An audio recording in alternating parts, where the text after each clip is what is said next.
شكرا يا ربي شكرا هديت قلبي شكرا نورت دربي شكرا نحمده ونصلي على رسوله الكريم أما بعد ইসলাম একটি ব্যাপক বিশ্বজনীন ও সার্বজনীন ধর্ম।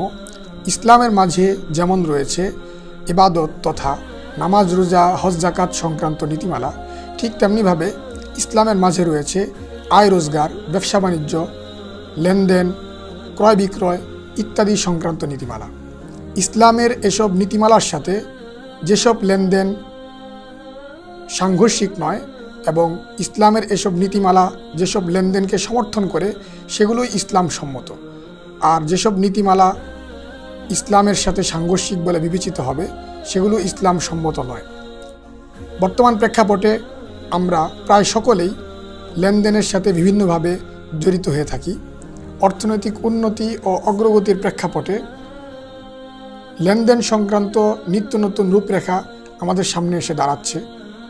বর্তমান সময়ে ব্যাংক সমাজের অবিচ্ছেদ্য অংশ বলে বিবেচিত হয়। তাছাড়া সঞ্চয়পত্র, credit card, debit card, LC, multilevel marketing, money exchange, forex marketing, হুন্ডি, নিলাম, বিকাশ, সিকিউরিটি মানি, পজিশন ক্রয় বিক্রয়, গ্রন্থসত্ত্ব, ট্রেডমার্ক, লোগো বা লাইসেন্সের ক্রয় বিক্রয়, স্বয়ংক্রিয় সফটওয়্যারের মাধ্যমে অটোমেটিক লেনদেন, পার্টনারশিপ বিজনেস সহ বিভিন্ন বিষয়ে লেনদেনের নিত্য নতুন রূপরেখা আমাদের সামনে প্রতিনিয়তই আসছে। আমাদের এই আয়োজনে ইসলামের নীতিমালার আলোকে বর্তমানের বহুল প্রচলিত অর্থনৈতিক লেনদেনগুলোর বৈধতা ও অবৈধতা তুলে ধরার চেষ্টা করব ইনশাআল্লাহ।